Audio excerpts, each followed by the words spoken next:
అక్షయ తృతీయ అందరికీ ఉన్నటువంటిది అక్షయ తృతీయ శుభ సమయం, పూజ ఇవన్నీ కూడా తెలుసుకుంటాం. పంచాంగం ప్రకారం ప్రతి ఏడాది వైశాఖ మాసంలో శుక్లపక్షంలో తదియ తిథి నాడు అక్షయ తృతీయ పండుగ జరుపుకుంటాం. హిందూ మత విశ్వాసాల ప్రకారం అక్షయ తృతీయ ఎంతో ప్రాముఖ్యత ఉంది. జ్యోతిషాస్త్ర ప్రకారం అక్షయ తృతీయ రోజు స్వయం సిద్ధి ముహూర్తం అని పిలుస్తారు. ఈరోజు తిథివార నక్షత్ర యమగండ దుర్ముహూర్త వర్జ్యాలు ఏది చూడక్కర్లేదట. ఎంతటి శుభ కార్యక్రమాలైనా చేయొచ్చట. భూమి పూజ చేయవచ్చు, గృహప్రవేశం చేయొచ్చు, వివాహం చేయొచ్చు, తలనీలాలు ఇవ్వవచ్చు, అన్నీ చేసుకోవచ్చు. కొత్త వస్తువులు కొనడం చేయొచ్చు. వాటిలో ప్రధానంగా ఉప్పు కల్లుప్పు గురించి చెప్పారు. దొడ్డుప్పు ఉంటుంది చూస్తారా, రాళ్ల ఉప్పు. ఈ రాళ్ల ఉప్పు ఏది కొంటారో కొనరో రాళ్ల ఉప్పు అక్షయ తృతీయ నాడు కొనాలట. అందరూ బంగారం కొనాలి అని అప్పు చేసి బంగారం కొనడం వల్ల అప్పులు వాడికి పెరుగుతుంది కానీ మీకు పెరగదు. లేదా ఈరోజు బంగారం కొనమని శాస్త్రం చెప్పలేదు, అక్షయం అన్నారు. అక్షయం అంటే ఏంటి? తరగనిది. పవిత్రమైన రోజు ఎలాంటి శుభముహూర్తం చూడకుండా అన్ని పనులు చేసుకోవచ్చు. గ్రంథాల ప్రకారం ఈరోజు విలువైన వస్తువులు కొనడమే కాదు, విలువైన వస్తువులు కొనడం వల్ల అది ఆనవాయితీగా ఉంటుందని ఒక పేరుతో కొంటున్నారే కానీ శాస్త్ర ప్రమాణం లేదు. దాన ధర్మాలు మాత్రం చేయాలని ఉంది. వీలుంటే 10 మందికి భోజనం పెట్టండి, వస్త్రం ఇవ్వండి, ధాన్యాలు ఇవ్వండి అనివ్వండి. లక్ష్మీదేవి అనుగ్రహాన్ని పొందుతారట. ఈ ఏడాది అక్షయ తృతీయ 29 ఏప్రిల్ 2025 మంగళవారం సాయంత్రం 5:32 ప్రారంభమై మరుసటి రోజు అంటే ఏప్రిల్ 30 బుధవారం మధ్యాహ్నం 2:13 వరకు ఉంటుంది ఈ యొక్క అక్షయ తృతీయ. ఉదయం తిథి ప్రకారం ఏప్రిల్ 30 తేదీన అక్షయ తృతీయ పండుగ జరుపుకుంటారు. ఈ సమయంలో ఏ పని అయినా విజయం సాధిస్తారట. పవిత్రమైన రోజు చాలామంది వెండి, బంగారం వాటిని పెట్టి పూజిస్తూ ఉంటారు. వస్తువులు కొనుగోలు చేస్తుంటారు, ప్రాధాన్యత ఇస్తుంటారు, పుస్తకం కూడా కొంటూ ఉంటారు. అంతేకాదు వివాహం, కొత్త ఇంటి ప్రవేశం, కొత్త వాహనం, ఏదైనా ఆస్తి కొనడం కూడా చేస్తూ ఉంటారు. అక్షయం అంటే ఎప్పటికీ తరగనిది. హిందూ పురాణాల ప్రకారం వేదవ్యాస మహర్షి శ్రీ మహావిష్ణు అవతారంగా పరిగణిస్తారు. వ్యాసుడు అక్షయ తృతీయ రోజునే మహాభారతాన్ని రచించారని చెప్పబడుతుంది. అంతేకాదు పవిత్రమైన రోజే గంగమ్మ తల్లి దివి నుంచి భూమికి దిగి వచ్చిన భగీరథం అయినటువంటి రోజు.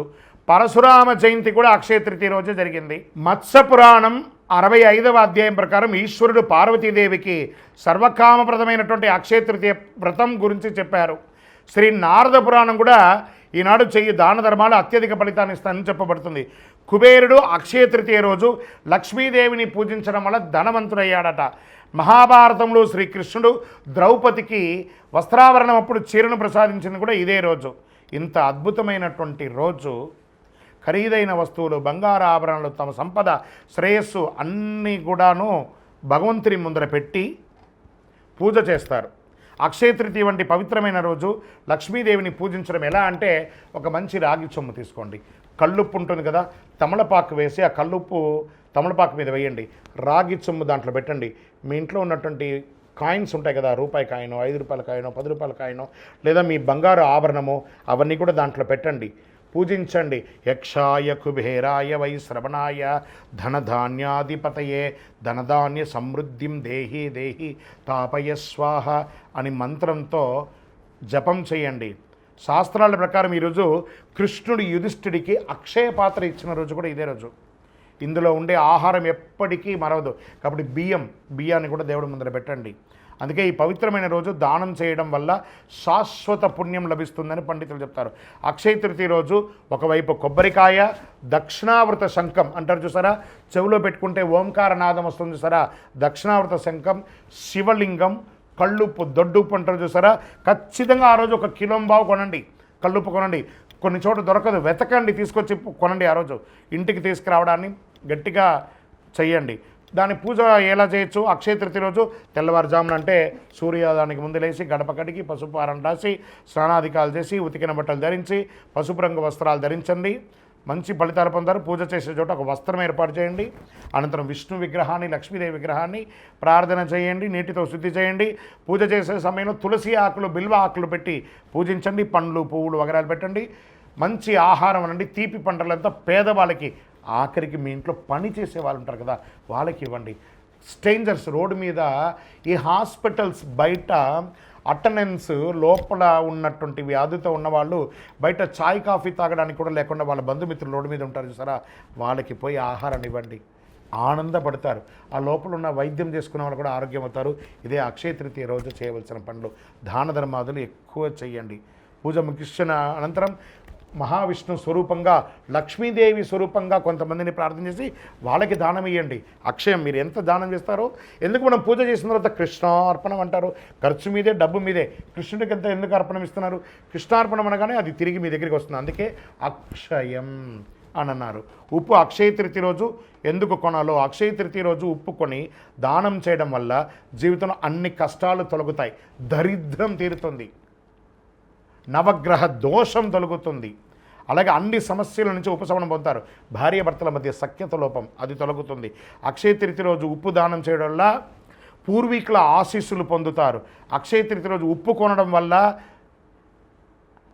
సాధారణ రాతి కాంటే బాగా తెల్లగా ఉన్నటువంటిది అక్షయ తృతీయ రోజు రాతి ఉప్పు కొనడం వల్ల లక్ష్మీదేవి ప్రసన్నమవుతుంది. చూడండి, వంట అంతా చేస్తామండి, ఒక చుక్క అందులో ఉప్పు లేకపోతే ఎలా ఉంటుంది? అద్భుతమైన వంటే కదా, అదే లక్ష్మీదేవి.